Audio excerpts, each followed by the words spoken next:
Okay guys, another quick update time. So the only thing I really changed, every time I do a daily water change, I change something right now. So right now we have changed the bulbs out. Right now I have white, purple on one. This is the white and the purple. The other one, I have a white and a pink, but right now only the pink is plugged in. So right now it's 3 bulbs. I'm moving up to 3 bulbs this week. We have white, pink, purple right now. And later on, when I put the 4th bulb, it'll be white or orange again like normal. So with the white, pink, purple color is pretty good. You can see the, the crypt albedo reds and costadas are good, and greens and everything show up kind of pretty normal on it. So you can see in the front where some of the aqua sulfur in the back ran down, and that's okay. Now this rock right here, you see where the bottom part that's still purple, that's not green, there was soil up to there. So you guys remember not soil, sand. You guys remember the sand in the front was up to here, this thick all the way across? Like this. So I took the sand in the front when I was doing my water change, and I took it from here all the way down to here. I siphoned this much down all the way across. And then I pushed back and moved the wood around slightly. So now it is like a hill. So it doesn't look like a hill on camera because the illusion the aquascapes create, but the sand starts from down here and goes up to that high back here, but it's at a slope. So I left part of it on the right side. To me it looks a little bit funny. Some people say, I've asked a couple of people, some people say it looks good, leave it. Well, everyone says it looks good, leave it, but in my opinion it looks funny because the whole tank goes across and then it slopes up at the end right here.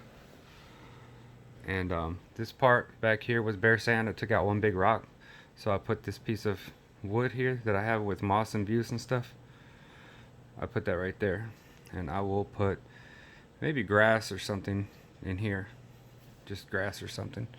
I've been taking the Marsilea crenata, like Marsilea mini, and I've been taking it, the dwarf 4-leaf clover, and putting it in little places and little spots here and there. And I'm still not sure if I'm gonna put dwarf hairgrass mini, like plug it in some spots like right up in here. I'm not sure if I'm gonna do that or not, because I did that last time on my last scape and the whole thing ended up being hairgrass in the front. I kind of liked it, but I don't know. I'm just not sure if I want to do hairgrass in the front or not. Marsilea crenata is okay though, so we'll see. It looks a little bit different this way. You can see the hill that I dug out looking from the side. Sorry about the light. I got the light, the cord, I got the light plugged in on the side over here.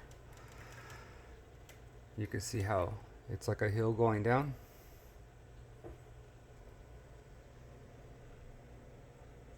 Looks a little yellowish to me with this light combination.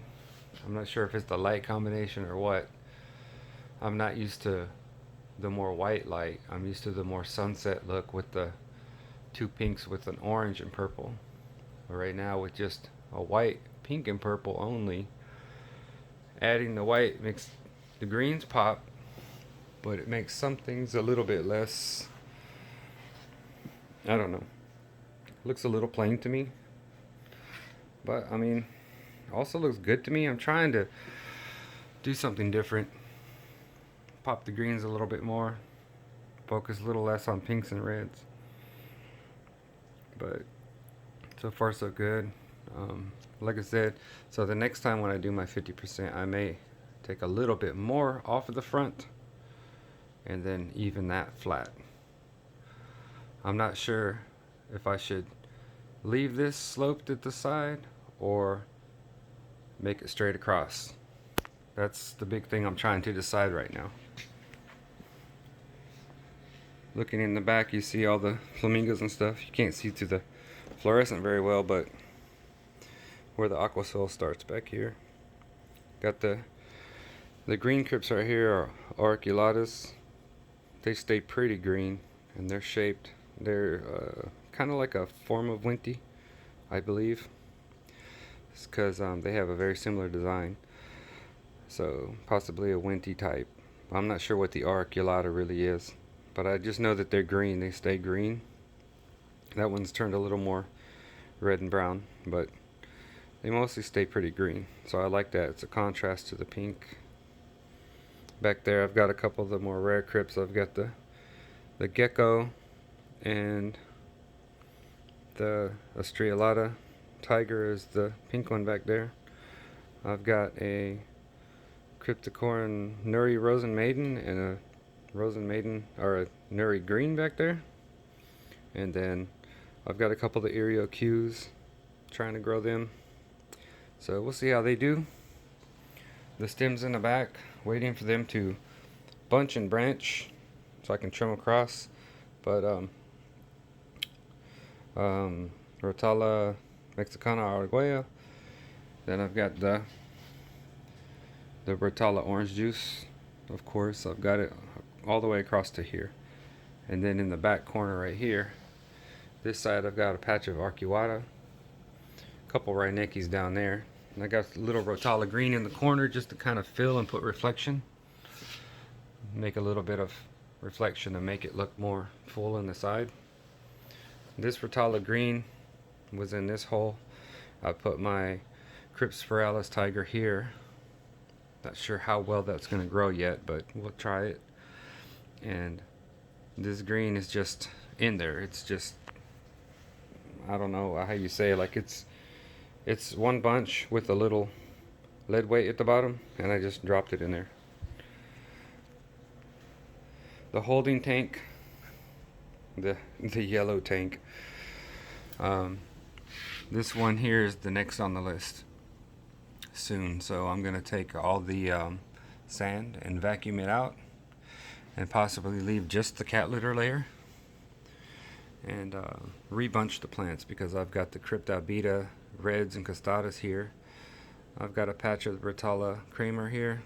I've got some Autananthera ossipuses here, and over here I've got some, believe it or not, this green plant here and the red ones behind it.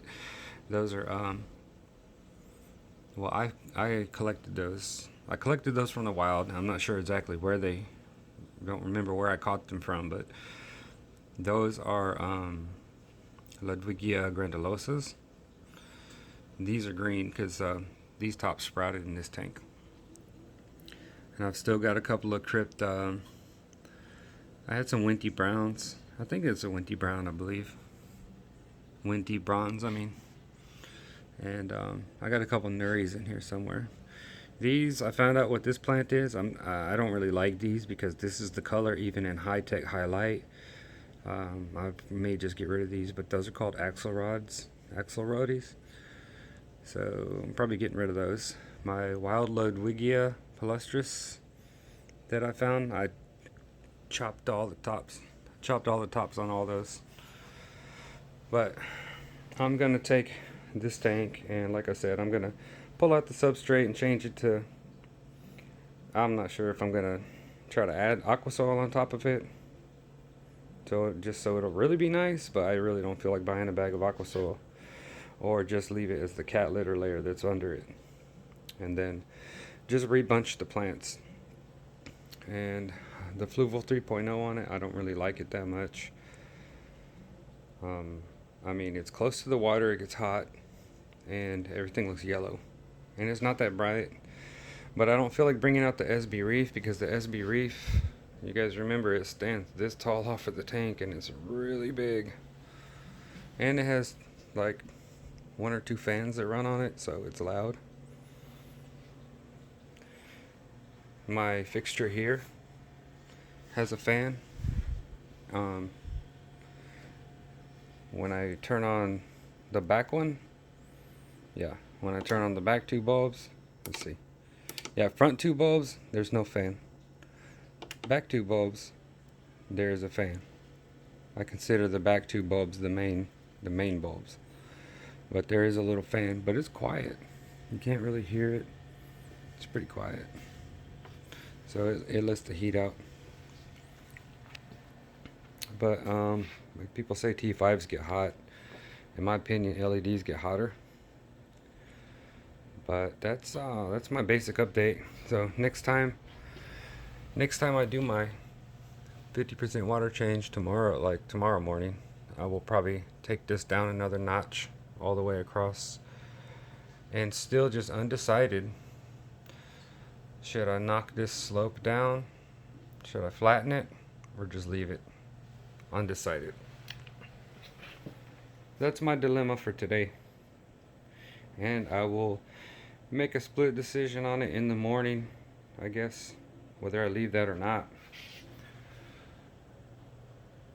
The little hill. But that's my update for today.